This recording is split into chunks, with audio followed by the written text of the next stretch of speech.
नमस्कार, स्वागत छ कार्यक्रम खोज खबरमा। म पुष्कर खतिवडा। समाजमा भएका हरेक घटनामा हाम्रो नजर, जनताको सूचना पाउने अधिकारको सम्मान हाम्रो अभियान। त्यसैले समुन्नत र समृद्धशाली समाजको यात्रा खोज खबरको अन्तिम अभिष्ट अनि गन्तव्य हो। माघ 19 अर्थात् 16 वर्ष अघि तत्कालीन राजा ज्ञानेन्द्र शाहले राजनीतिक कू गरेको दिन। सोही दिनको ठिक 16 वर्षपछि सोमबार म्यानमारमा नेताहरूलाई नियन्त्रणमा लिँदै त्यहाँको सेनाले सत्ता कब्जा गर्यो। यता नेपालमा समेत सोही दिन अर्थात् सोमबार अबेर बेलुका नेपाली सेनाले हतियार सहित आफ्नो बख्तरबन्द गाडी बाहिर निकाल्यो र काठमाडौँको चक्रपथ परिक्रमा गरायो। म्यानमारको घटना 16 वर्ष अघिको राजनीतिक कू भएको दिन अनि प्रतिनिधि सभा विघटनसँगै राजनीतिक तरल अवस्था रहेको बेला लामो समयदेखि सेनाले ननिकालेको बख्तरबन्द गाडीहरू एकाएक सडकमा निस्कँदा धेरैले यसलाई अर्थपूर्ण मानेका छन्। आखिर किन निकालियो त सेनाले सडकमा हतियार सहितको बख्तरबन्द गाडी? हेरौँ यो रिपोर्ट। सेनाले निकालियो काठमाडौँमा बख्तरबन्द गाडी। नियमित अभ्यास की राजनीतिक शक्ति प्रदर्शन। बुधबार पनि काठमाडौँबाट 5 खालसम्म पुग्ने।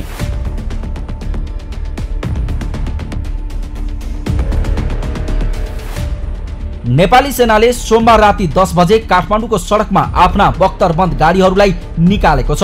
हतियार सहितका बख्तरबन्द गाडीहरू सोमबार राति चक्रपथ क्षेत्रमा कुदाइएको हो।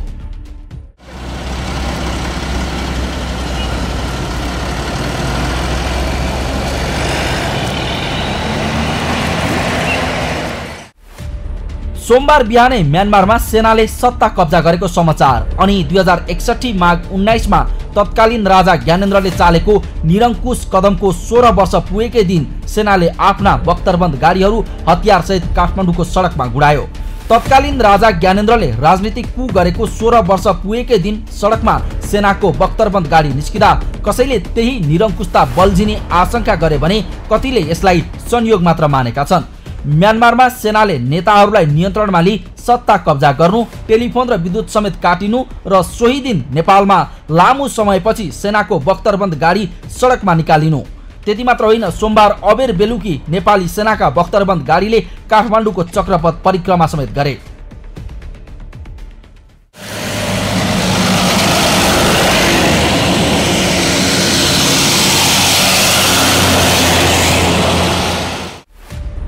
यसरी हतियार सहित बख्तरबन्द गाडी सडकमा निकालेको नेपाली सेनाले आइतबार नै यसलाई नियमित अभ्यास भनेको थियो। सुरक्षा विज्ञ तथा पूर्व सहायक रथी डाक्टर उमेश कुमार भट्टराई भने यो सेनाको मेकनाइज्ड युनिटबाट भएको नियमित अभ्यास बताउँछन्।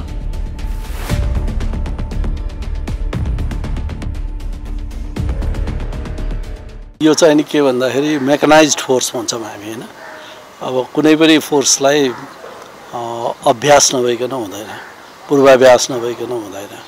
भनेपछि त्यो चाहिँ नि ट्रेनिङको हिसाबले निकालिएको हुनुपर्छ र यो चाहिँ नि मलाई जहाँसम्म लाग्छ मिडियामा त आइसकेको थियो, हैन? त्यसै हुनाले अभ्यास गर्नु नै आफैमा समस्या होइन, तर त्यसको आशय के हो भन्ने कुरामा तपाईँहरूको पनि कन्सर्न होला, हैन? अब आशय चाहिँ नि डेफिनेटली कुनै पनि एउटा अभ्यास अथवा सेनाले पूर्वाभ्यासहरू गर्छ भने त्यो चाहिँ नि आफ्नो कार्यदक्षता बढाउनको निम्ति र परिआयो भने कस्तो किसिमले त्यो समस्याको समाधान गर्ने भन्ने एउटा चाहिँ नि सोलुसन, एउटा बाटो सबैलाई बताइरहने हिसाबले, एउटा ड्रिलको हिसाबले चाहिँ नि गरेको हुनुपर्छ। अब यसलाई चाहिँ नि दिन त्यही किसिमले अब माघ 19 गते नै पर्यो। अब त्यो दिनको सिलेक्सन कुन हिसाबले गरियो, के गरियो भन्ने त्यो सिम्बोलिक पनि हुनसक्छ, हैन? पर्यो भनेदेखि हामी कुनै पनि जुनसुकै परिस्थितिमा पनि हामी तयार छौँ भनेर सेनाले एउटा मेसेज दिएको पनि हुनसक्छ, हैन? यसलाई चाहिँ नि के भन्दाखेरि ठुलो रूपबाट लिँदा पनि हुन्छ र एउटा सिम्बोलिक हिसाबले यसले अहम एउटा महत्त्व राख्छ भन्ने कुरा पनि बुझ्न सजिलैसँग बुझ्न सकिन्छ। म्यानमारको घटना, प्रतिनिधि सभा विघटन पछिको तरल राजनीतिक अवस्था र 19 माघको इतिहासले बख्तरबन्द सडकमा ल्याउनुलाई संयोग मात्र मान्न सकिन्छ त? यस प्रश्नको जवाफमा सुरक्षा विज्ञ डाक्टर भट्टराई बख्तरबन्द गाडी सडकमा आउनु सेनाको नियमित अभ्यास भए पनि पछिल्ला घटनाक्रमका कारण यसको अर्थ फरक पनि हुन सक्ने बताउँछन्। अब म्यानमारको घटना चाहिँ नि एउटा संयोगले हिजोकै दिन परेको जस्तो लाग्छ मलाई हैन। म्यानमारको केसलाई हेर्यो भनेदेखि इलेक्सनमा फ्रड भएको भन्ने कुरा चाहिँ नि सेनाले निकालेको छ, म्यानमारको सेनाले। अब म्यानमारको अवस्था, त्यहाँको चाहिँ नि घटनाक्रमहरू हामीसँग मेल खाँदैन हैन। उनीहरूको भू राजनीति पनि फरक छ र हाम्रो भू राजनीति फरक छ। उनीहरू चाहिँ नि के भने सेनाले कु गर्न सक्ने अथवा धेरै लामो समयसम्म सेनाले सत्ता आफ्नो हातमा लिएको मुलुक हो। त्यसै हुनाले उनीहरुकोमा त्यो सहज हुन सक्छ। हामी कहाँ चाहिँ नि के भन्दाखेरि सेनाले लिने अवस्था चाहिँ नि अलि म देख्दिनँ, किन भन्दाखेरि भू राजनीति हाम्रो अलि जटिल प्रकारको छ हैन। एकापट्टि भारत छ, अर्कोपट्टि चीन छ। दुईटाको स्वार्थ यहाँ चाहिँ नि पूर्ति भएन अथवा उनीहरूले आफ्नो स्वार्थ चाहिँ नि राम्रोसँग प्रिभेल नभएको ठान्यो भनेदेखि यहाँ चाहिँ नि सत्तासँग खेलवाड गर्ने प्रचलन चाहिँ नि देखिरहेछ। त्यो हिसाबले हामीले हाम्रो स्वार्थ, नेपालले आफ्नो स्वार्थलाई प्रवर्धन गर्नको निमित्त सेना प्रयोग गरेर अथवा सेनाले चाहिँ नि लिएर सत्ता आफ्नो हातमा लिएर सरकार चलाउने भन्ने कुरा चाहिँ नि त्यति सहज म देख्दिनँ। अब यहाँले भने जस्तो के भने माघ 19 त पर्यो हिजो, त्यो अब त्यसले चाहिँ नि सिम्बोलिक त अर्थ राख्छ नै। तर मलाई जहाँसम्म लाग्छ प्रधानमन्त्रीले पनि अहिलेको अवस्थामा सङ्कट कालै लगाएर मुलुकलाई चाहिँ नि आफ्नो अधीनमा लिएर अधिनायकवादी चरित्र देखाउनै सक्दैनन् त, म त्यो पनि भन्न सक्दिनँ। तर देखाइहाल्छन् भन्नेमा पनि त्यति विश्वास चाहिँ लाग्दैन, किन भन्दाखेरि हाम्रो संस्कार त्यस्तो छैन। हुन त व्यावसायिक र राष्ट्रिय सेनाले नियमित अभ्यास गर्दा जुन तहको आशंका सिर्जना भएको छ यसो हुनु नपर्ने हो, किनकि यस अघि पनि सेनाले आफ्नो बख्तरबन्द गाडी बाहिर निकाल्ने गर्दथ्यो। तर यसपटक पनि प्रजातान्त्रिक व्यवस्था र सामान्य अवस्थामा पनि सेना ड्रेससहित सडकमा आउनुलाई धेरैले शंका गरेका छन्। देशको राजनीति तरल रहेको अवस्थामा बख्तरबन्द गाडी नै सडकमा आउनु योजनाबद्ध हो भन्ने एकतर्फको आंकलन छ भने अर्कोतर्फ प्रतिनिधि सभा विघटनपछि आफूले चाहे अनुसारको फैसला नआएमा प्रधानमन्त्री केपी शर्मा ओलीले सङ्कटकालीन अवस्था घोषणा गरी सेना परिचालन गर्ने उद्देश्यले सेनाको अभ्यास बढाएको तर्क गर्छन्। यस्तोमा कस्तो अवस्थामा सेनाको हतियार सहितको बख्तरबन्द गाडी बाहिर निस्कन सक्छ त? मेकनाइज्ड फोर्सहरू चाहिँ नि एउटा इन्ट्रिगल पार्ट को रूपमा चाहिँ नि फर्मेसनहरूमा हुन्छ। जस्तो चाहिँ नि अहिले भनिएकै छ यो 8 वटा पृतनाकै चाहिँ नि फर्मेसन मेकनाइज्ड फोर्सलाई यहाँ प्रयोग गरियो भनेर आएको छ मिडियामा। अब त्यो हिसाबले चाहिँ नि के भन्दाखेरि एउटा इन्ट्रिगल पार्ट हो त्यो। र मेकनाइज्ड फोर्समा चाहिँ नि के भने आफ्नो फौजलाई सेक्युर्ड बनाएर बाहिरको चाहिँ नि कुनै किसिमको फायरिङहरू अथवा चाहिँ नि ढुङ्गा मुढा अथवा कुनै पनि एक किसिमको चाहिँ नि अट्याकहरूबाट बचाउनलाई बख्तरबन्द गाडीहरू प्रयोग हुन्छ हैन। अब त्यो चाहिँ नि मेकनाइज्ड फोर्स हो। र त्यो चाहिँ नि के भन्दाखेरि एउटा सिभिलियन केसमा अथवा मबमा प्रयोग गर्दाखेरि चाहिँ नि के भन्दाखेरि आफ्नो फौज त सेक्युर्ड हुन्छ नै, तर अरू अपोनेन्ट भनौँ न पब्लिकमा चाहिँ नि के भने एक किसिमको डर पैदा गर्छ त्यसले र अलिकति कोलाट्रल ड्यामेजहरू गर्नको निम्ति मद्दत गर्छ। त्यसै हुनाले जनरली मेकनाइज्ड फोर्स ठुलो स्केलमा चाहिँ नि आफ्नै जनताको विरुद्धमा प्रयोग गरिँदैन हैन। कुनै लडाइँ नै अथवा चाहिँ नि उत्तिकै आफू जत्तिकै चाहिँ नि क्यापेबल फौजसँग लड्ने हो भनेदेखि चाहिँ नि कुरा अर्कै हो हैन। त्यसै हुनाले मेकनाइज्ड फोर्सलाई यसरी देखाउनु भनेको एउटा चाहिँ नि सो अफ फोर्स मात्रै जस्तो लाग्छ मलाई। यसलाई त्यो भन्दा बढी रूपमा चाहिँ नि लिनु उपयुक्त होला जस्तो लाग्दैन।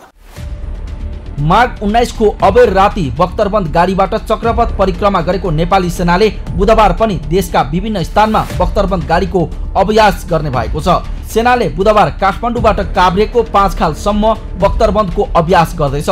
देशभर रहेको 8 वटा पृतना अन्तर्गतको मेकनाइज्ड युनिटबाट माघ 21 गते देशका विभिन्न स्थानहरूमा बख्तरबन्द गाडीले अभ्यास गर्नेछन्।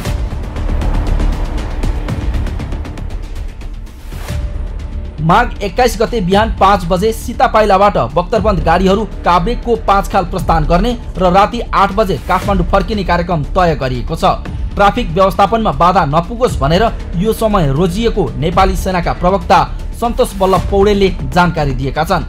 सेनाको युद्ध कवच गणको अगुवाईमा हुन लागेको यो अभ्यासलाई लङ रोड रनिङ भनिन्छ। सेनाका अनुसार यो पूर्णतया अभ्यास मात्र हो। पहिले हुने छोटो अभ्यासमा यसपटक भने लामो अभ्यास गर्न लागिएको र बिना जानकारी बख्तरबन्द गाडी सडकमा निस्किँदा नागरिक स्तरमा नकारात्मक सन्देश जान सक्ने भएकाले यसका लागि सेनाले पहिले सूचना प्रवाह गरेको प्रवक्ता पौडेलले जनाएका छन्। उनले यसलाई नेपाली सेनाको नियमित अभ्यासको रूपमा मात्र हेरिदिन आग्रह समेत गरेका छन्। खोजखबरका लागि क्यामेरामा सुरेन्द्र राउतका साथमा पुष्कर खतिवडा, काठमाडौँ।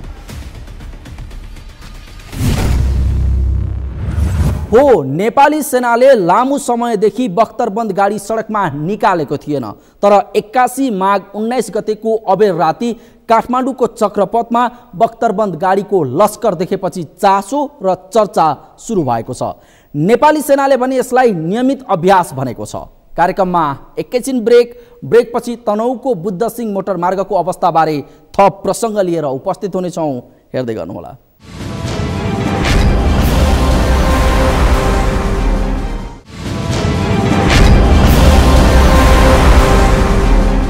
ब्रेकपछि स्वागत छ। कार्यक्रम हो खोज खबर।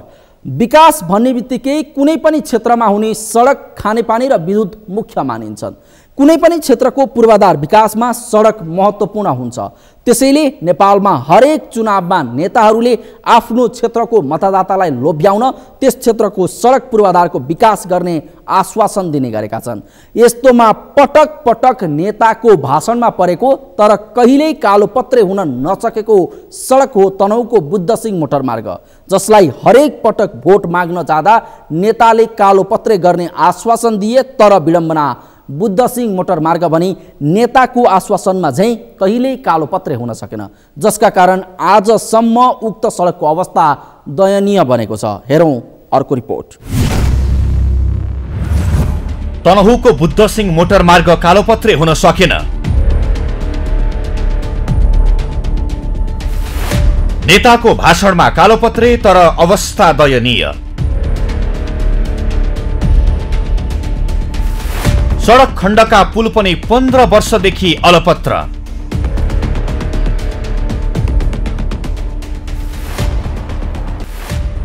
सडक सञ्जाल विकासका पूर्वाधारको मुख्य आधार हो, तर राजनैतिक दलका नेताले पटक पटक कालोपत्रे गर्छु भनेर प्रतिबद्धता गर्ने, तर कालोपत्रे नहुँदा देशका कयौं सडकले वर्षौंदेखि मुहार फेर्न पाएका छैनन्। गण्डकी प्रदेशलाई चितवनको नारायणगढ जोड्ने सबैभन्दा छोटो दूरी पृथ्वी राजमार्गको वैकल्पिक सडकको रूपमा लिइने तनहुँको बुद्ध सिंह मोटर मार्गको अवस्था नेताको भाषण अनुसार विकास हुन नसक्दा दयनीय बन्दै गएको छ। हरेक पटक चुनाव ताका नेताले स्थानीयसँग भोट माग्ने बहाना मात्रै गर्दा तनहुँको बुद्ध सिंह मोटर मार्गको अवस्था दयनीय बन्दै गएको छ। नेताको यही रवैयाका कारण यो मार्ग नेताले भोट माग्ने माध्यमका रूपमा मात्रै चर्चा हुने गरेको छ।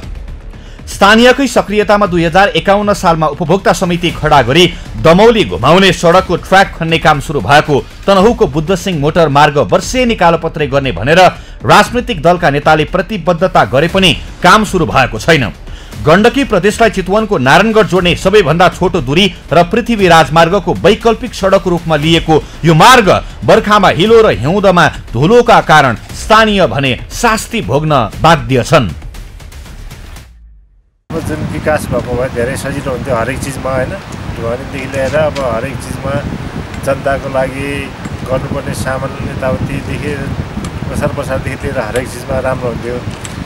मेरो विचारमा यो बाटोको निर्माणलाई समस्या परेको भनेको राजनीतिक चलखेल नै हुनुपर्छ, होइन, किनकि अब यो यसको जुन ट्र्याक सुरु भयो त्यो समयदेखि राम्रोसँग अगाडि बढेको भए त अहिलेसम्म चाहिँ पिच भएर धेरै राम्रो हुनुपर्ने हो। लाइक अहिलेसम्म त कच्ची बाटो भयो भने अहिले त सकस त त्यति भएन भन्नु त सर। अहिले त अब जर त अहिलेसम्म चल्दैछ झन् त भनौँ भने अब पिच बाटो भयो भने अलि राम्रो हुन्थ्यो कि भने जस्तो हामी सोचिन्छ।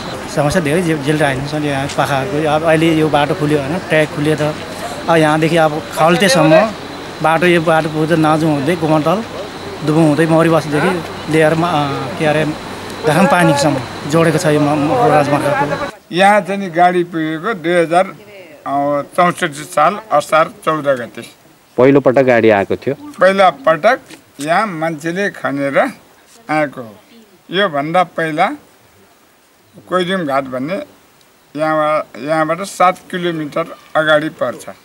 त्यहाँसम्म गाडी चाहिँ चलिरहेको थियो। के पनि भनेछ भने यो हाम्रो अहिले वरिष्ठ नेता रामचन्द्र पौडेलले भन्छ नि, यहाँसँग कालोपत्रे भयो भनेर चाहिँ 2058 सालमा चाहिँ रामचन्द्र पौडेलले चाहिँ के ग्यालेरी बैठक के भन्छ नि त संसदमा बोलेको मान्छे हो। सदरमुकाम दमौलीबाट घुमाउने घाटसम्मको करिब 32 किलोमिटर दूरीको सडक सेती नदीको किनारै किनार खनिएको छ। सडक खनिएसँगै वर्षायाममा ठाउँ ठाउँमा पहिरो खस्ने गर्दा पैदल यात्रु समेत हिँड्न नसक्ने अवस्था छ। जन अहिले हिउँदोमा मुस्किलले आधा दर्जन यात्रुवाहक सवारी साधन चल्छन्, तर गन्तव्यमा नपुगुन्जेलसम्म यात्रा भने त्रासपूर्ण हुने स्थानीय बताउँछन्।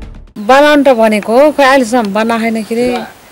अब पानी आउँदा हिलो हिलो हुन्छ, पानी नआउँदा यस्तो ठुलो बाहा अनि पिच बनाइदिए त सुविधा हुन्थ्यो के रे भनेको। धुलोले सताहा पानी आउँदा हिलोले सताहा पानी परेर हामी कता कता घुमेर डामुली पुग्नु भयो। के सप्ताह हुँदै यतातिर हेर्नु पिच नि भएको छ, के सप्ताहतिर सबै पुरो पिच भएन। हाम्रो यतातिर चाहिँ धुलै खै हिलै खोला टार्न नि सक्दैन, दिइरहेको छ। अब दिन्छ बत्ती भन्छ सर, बत्ती नि आएको छैन के खोइ सोलर पनि खोइ राति त बोल्दैन, अझ भोलि त ड्यामेज भइसक्यो। पुलहरू बन्ने अब के अरे पुल बन्ने बाटो पिच हुने भयो, अब राम्रो हुन्छ। अलिक छिटो जता नि छिटो पुग्छ जस्तो लाग्यो। लाइन आउँछु भने खोइ अहिलेसम्म आएन। 9 वर्ष भएको के अरे अहिलेको साल लागि के अरे गएलाई अब केही बुद्धसिंह मोटरमार्ग अन्तर्गत आबु खैरेनी गाउँपालिका खण्डको लाब्दी खोलामा पुल निर्माण कार्य थालिएको 8 वर्ष बितेको छ, तर विडम्बना उक्त पुलले भने अहिलेसम्म पूर्णता पाउन सकेको छैन। यस्तै पृथ्वी राजमार्गसँग जोड्नका लागि घुमाउने घाटमा पनि पक्की पुल निर्माण कार्य अगाडि बढाइएको 15 वर्ष बितेको छ, तर यहाँ पनि हालत उस्तै छ। बर्खा चाहिँ एकदम गाह्रो हुन्थ्यो, समस्या हुन्थ्यो। यहाँको बासिन्दाले चाहिँ एकदम यो खोलाको समस्या थियो कि एकदम 8 वर्ष भयो यो पुल जग थालेको, तर पनि यहाँ असुम त बन्छ भने है आउँछ। अनिखेरि अब गर्न त काम त गर्छ, 4-5 दिन महिना गर्छ। पुरा नहुँदै उहाँहरू चाहिँ जानुहुन्छ। किन जानुहुन्छ त्यो त उहाँहरूले थाहा होला, हामीलाई केही थाहा छैन। त्यो त अब हामीले जान्ने कुरा पनि भएन, हामीले आँखाले देखेको चाहिँ भन्ने हो है। बाटोको अवस्था यस्तो कति छ, अब देशको अवस्था नि यस्तै छ। यो पुल बन्नुपर्ने पहिल्यै हो, टेन्डर भएको त थुप्रै भइसक्यो। यो प्राविधिकको कारण हो कि राजनीतिक झमेलाको कारणले हो कि कुन कारणले एकदमै अठोरो पैसामा छ। यो बाटो नै त्यही अवस्था छ। बनायो पोहोरसम्म बनायो, अहिलेको पानीले बिगाऱ्यो, फर्केर हेर्दैन सबैले। दयनीय अवस्थामा छ। जनताको गुनासो धेरै छ। अब कसले सुनाउने, बसेर बोलौँ कसैले सुन्दैन, उठेर बोलौँ आफूले बनाउँछ, अवस्था त्यो छ।